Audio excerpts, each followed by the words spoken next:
ಎಲ್ಲಾ ಹಾನಿಯಿಂದ ಕೂದಲನ್ನು ರಕ್ಷಿಸುತ್ತೆ. ಬರೀ Amrut noni rich root premium hair oil. ಚುನಾವಣೆ ಫಲಿತಾಂಶ ನಿಮ್ಮ ಅಭ್ಯರ್ಥಿಯ ಮತ್ತು ನಿಮ್ಮ ಗೆಲುವ ಅಥವಾ ಪೆನ್ ಡ್ರೈವ್ ಇಂದ ಆಗಿರೋ ಗೆಲುವು? ಆಯ್ತು, ಈಗ ನೀವು ಮಾಧ್ಯಮದವರು ಇದನ್ನೇ ಹೇಳೋದು, ನೀವು ಯಾವತ್ತು ತೋರಿಸಿರಿ ಹೇಳಿ ಪೆನ್ ಡ್ರೈವ್? ನಿಮ್ಮ ಇದರಲ್ಲಿ ಅವನು ಫಾರಿನ್ಗೆ ಹೋಗಿ ಆದ 2 ದಿವಸದ ಮೇಲೆ ಅವನು 26 ಕೋಟಿ ಹಾಕಿ ಫಾರಿನ್ಗೆ ಹೋಗಿದ್ದಾನೆ. ನಾವೆಲ್ಲ ಸರ್ಕಾರ ಅವ್ರಿಗೆ ಸರ್ಕಾರಕ್ಕೆ ಗಮನಕ್ಕೆ ಬಂದದ್ದೇ 27ನೇ ತಾರೀಕು.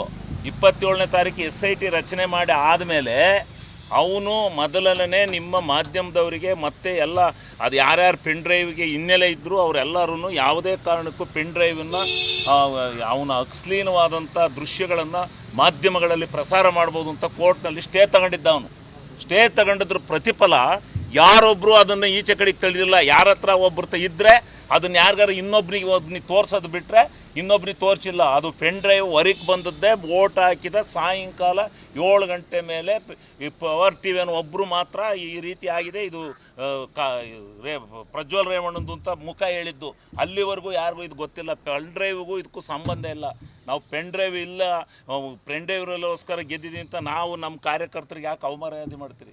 ನಾವು ಭಾಳ ಕಷ್ಟಪಟ್ಟು ಹೋರಾಟ ಮಾಡಿ ಭಾಳ ಶ್ರದ್ಧೆಯಿಂದ ಗೆದ್ಕೊಂಡ್ಬಂದಿದ್ದೀವಿ. ನಮ್ಮ ಹೋರಾಟದ ಫಲ ಇದೆ ಇದರಲ್ಲಿ. ಅದು ಬಿಟ್ಬಿಟ್ಟು ಯಾವುದೋ ಪೆನ್ ಡ್ರೈವ್ಗೆ ಯಾಕೆ ಹಾಕ್ತೀರಿ? ಪೆನ್ ಡ್ರೈವ್ ಬಂದದ್ದು ನೀವು ತೋರಿಸಿದ್ದು ಯಾವತ್ತೇಳಿ? ನೀವು 27ನೇ ತಾರೀಕು ತೋರಿಸಿ 26ನೇ ತಾರೀಕು ಚುನಾವಣೆ ನಡೆದೈತೆ, 27ನೇ ತಾರೀಕು ತೋರಿಸ್ಬಿಟ್ಟು ಪೆನ್ ಡ್ರೈವ್ ಅಂದರೆ ಅಂದರೆ ನೀವು ಮಾಧ್ಯಮದವ್ರು ಹೋಗ್ತೀರಂದ್ರೆ ಮಾಧ್ಯಮದವ್ರು ಯಾವತ್ತು ತೋರಿಸಿರೋ? SIT ಫಾರಮ್ ಆದ ಬೆಳಿಗ್ಗೆ ನೀವು ತೋರಿಸಿದ್ದು. ಅಲ್ಲಿವರೆಗೂ ಯಾರು ತೋರಿಸಿದರು? ಯಾರಿಗೆ ಗೊತ್ತಿತ್ತು ಹಿಂಗೈತೆ ಪೆನ್ ಡ್ರೈವ್ ಅಲ್ಲಿ ಐತೆ ಅಂತ? ಯಾರಿಗೆ ಗೊತ್ತಿತ್ತು? ಅವನು ಯಾರೋ ದೇವರಾಜೇಗೌಡ ಅಂದನು ಪತ್ರಿಕಾಗೋಷ್ಠಿ ಮಾಡಿದ್ದೆ ಅವತ್ತು. ಪೆನ್ ಡ್ರೈವ್ ಸಿಗಾಕೊಂಡು 3 ದಿವಸದ ಮೇಲೆ ನನ್ನ ಹತ್ರ ಇತ್ತು, ನನಗೆ ಯಾರೋ ತಂದು ಕೊಟ್ಟಿದ್ದ, ನಾನು ಅದು ಸೀಲ್ ಮಾಡಿ ಇಟ್ಟಿದ್ದೆ ಅಂತ ಹೇಳಿದ್ದ ಅವನು. ಅವೆಲ್ಲ ನಮಗೇನು ಗೊತ್ತಿರುತ್ತೆ? ಒಳ್ಳೆ ಒತ್ತರದಲ್ಲಿ ನಡೆದಿರೋದು ಏನು ಹಾಸನ ಜಿಲ್ಲೆ ಜನಕ್ಕೆಲ್ಲ ಗೊತ್ತುತ್ತಾ? ಯಾರಿಗಾರ ಗೊತ್ತಿದ್ರು ಒಂದು 25-30 ಜನ ಗೊತ್ತಿರ್ಬೋದು. ಅದು ಕೋರ್ಟ್ರ ಸ್ಟೇ ಐತಪ್ಪ, ನಾವೆಲ್ಲರ ಅನೌನ್ಸ್ ಮಾಡಿಬಿಟ್ರೆ ಎಲ್ಲಿ ನಮ್ಮನ್ನು ತೊಗೊಂಡು ಕೋರ್ಟ್ರಲ್ಲಿ ಕಟ್ಕಟ್ಟೆ ಇಟ್ಟಿಸ್ತಾರೋ ಆಮೇಲೆ ಅಂತ ಹೇಳ್ಬಿಟ್ಟು ಕಂಟೆಂಪ್ಟ್ ಆಫ್ ಕೋರ್ಟ್ ಆಗುತ್ತೆ ಅಂತೇಳಿ ಒಬ್ಬರು ಪ್ರಚಾರ ಮಾಡಲಿಲ್ಲ. ಒಬ್ಬರು ಪ್ರಚಾರ ಮಾಡಲಿಲ್ಲ. ಗೊತ್ತಿಲ್ಲ ನಮ್ಗೆ ಯಾರಿಗೂ. ನಮಗೆ ಗೊತ್ತಿಲ್ಲ. MLAಗಳ ನಮಗೆ ಅದೇನು ಅಂತ ಗೊತ್ತಿಲ್ಲ ಅಂತಂದರೆ ಊರಲ್ಲಿ ಪೆನ್ ಡ್ರೈವನ್ನು ಸುರಿದದ್ದು 26ನೇ ತಾರೀಕು ಸಂಜೆ, ಎಲೆಕ್ಷನ್ ಇದಾದ ಸಂಜೆನ ಏನೋ ಯಾರ್ಯಾರು ಶುರು ಮಾಡಿರೋ, ಯಾವನು ಸುರಿದ್ನೋ, ಯಾವನು ತಗೊಂಡು ಹಾಕಿದ್ನೋ ನಮಗೆ ಗೊತ್ತಿಲ್ಲ. ಒಟ್ಟಾರೆ 26ನೇ ತಾರೀಕು ಸಂಜೆ ಹಿಂಗೆಲ್ಲ ಬಿದ್ದವಂತೆ ಅಂತ ಪ್ರಚಾರ ಆಯಿತು.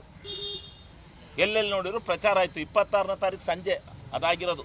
26ನೇ ತಾರೀಕು ಬೆಳಿಗ್ಗೆ ಎಲೆಕ್ಷನ್ ಮುಗಿದೋಯ್ತು. 26 ಸಂಜೆ ಗೊತ್ತಾಗಿದೆ ಎಲ್ಲರಿಗೂ ಪೆನ್ ಡ್ರೈವ್. ಎಲ್ಲ ಪ್ರಭಾವ ಎಲ್ಲ ನಮ್ಮ ವೈಯಕ್ತಿಕವಾದ ವರ್ಚಸ್ಸಿನ ಮೇಲೆ, ನಮ್ಮ ಕಾರ್ಯಕರ್ತರ ಹೋರಾಟದ ಮೇಲೆ ಗೆದ್ದಿದ್ವಿ.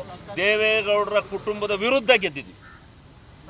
ಅವರ ವಿರುದ್ಧ, ರಾಜಕಾರಣದ ವಿರುದ್ಧ ಗೆದ್ದಿದ್ದೀವಿ ನಾವು. ಇದು ಪ್ರಥಮ ಬಾರಿಗೆ. ಎಲ್ಲಿ ಬೇಕಾದರೂ ಹೇಳ್ತೀವಿ, ಸಾಬೀತು ಮಾಡಿ ತೋರಿಸ್ತೀವಿ ನಾವು ಬೇಕಾದ್ರೆ.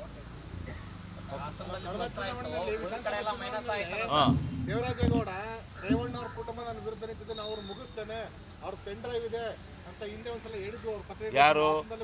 ಯಾರು ದೇವರಾಜೇಗೌಡ ಆಗಲ್ಲ ಹೇಳಿದ್ದು. ದೇವರಾಜೇಗೌಡ ಅಲ್ಲಿಗೆ ಒಂದು 4-5 ತಿಂಗಳ ಹಿಂದೆ ಒಂದು ಲೆಟ್ರೆಡ್ ಒಂದು ಪೆನ್ ಡ್ರೈವ್ ನನ್ನ ಹತ್ರ ಎಂಥದ್ದು ಇದೆ, ಇಸ್ಲೀನ್ ಇದು, ಅದು ಬಿಡ್ತೀನಿ ಅಂತೇಳಿ ಅವ್ನು ಹೇಳ್ಕೊಂಡೇ ಇದ್ದ. ಅವ್ನು ಯಾರಿಗೂ ಬಿಟ್ಟಿರಲಿಲ್ಲ. ಯಾವನು ಬಿಟ್ಟ ಯಾರಿಗೂ ಗೊತ್ತು. ಯಾವನೋ ಬಿಟ್ಟ ಹಿಡ್ಕೊಂಡು ಹಾಕ್ಲಿ. SIT ಆಯ್ತಲ್ಲ, SIT ಆಯ್ತಲ್ಲ, ಈಗ ಬಿಡ್ಲಿ.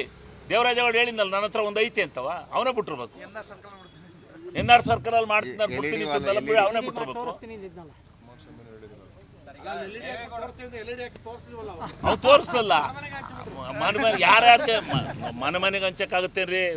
ಒಂದು 5 ಲಕ್ಷ ಕುಟುಂಬ ಇರೋ ಮನೆಗೆ ಯಾರೋ ಅಲ್ಲೊಂದು ಹೆಸರು ಅಲ್ಲೇ ಯಾವನ್ ನೋಡ್ದೆ ಓದ ಸಿಗಾಕೊಂಡು ಅದು ಪೂರ್ಣ ಬಂದದ್ದು. ನೀವೆಲ್ಲ ಮಾಧ್ಯಮದವರು ಸಾರಾಸಟ್ಟಾಗಿ ಇದು ಆಗಿದೆ ಅಂತೇಳಿ ನೀವು ಮಾಧ್ಯಮದವ್ರು ಬರೋವರೆಗೂ ಜನಕ್ಕೆ ಗೊತ್ತಿರಲ್ಲ. ಇದು ಅದನ್ನು ಹೋಲಿಕೆ ಮಾಡಿ. ಯಾಕೆಂದರೆ ನಿಷ್ಠಾವಂತರ ಕಾರ್ಯಕರ್ತರ ನಾವು ಗೆದ್ದು ಬಂದ್ವಿ ಅಂತದ್ದು ಪೆನ್ ಡ್ರೈವ್ ಅಂದ್ರೆ ನಾವೆಲ್ಲ ಆತ್ಮಹತ್ಯೆ ಮಾಡ್ತೀವಿ. ಅನುಕ್ಷಣದ ಸುದ್ದಿಗಳಿಗಾಗಿ ವಿಸ್ತಾರ ನ್ಯೂಸ್ ಯೂಟ್ಯೂಬ್ ಚಾನೆಲ್ ಸಬ್ಸ್ಕ್ರೈಬ್ ಮಾಡಿ. ಹೊಸ ಸುದ್ದಿಗಳ ನೋಟಿಫಿಕೇಶನ್ಗಾಗಿ ಬೆಲ್ ಐಕಾನ್ ಕ್ಲಿಕ್ ಮಾಡಿ. ಲೇಟೆಸ್ಟ್ ಅಪ್ಡೇಟ್ಸ್ಗಾಗಿ www.vistaranews.com ವೆಬ್ಸೈಟ್ಗೆ ವಿಸಿಟ್ ಮಾಡಿ. ಅಂಗೈಯಲ್ಲೇ ಜಗತ್ತಿನ ಸುದ್ದಿ ತಿಳಿಯಲು ವಿಸ್ತಾರ ನ್ಯೂಸ್ ಕನ್ನಡ ಆಪ್ ಡೌನ್ಲೋಡ್ ಮಾಡಿ.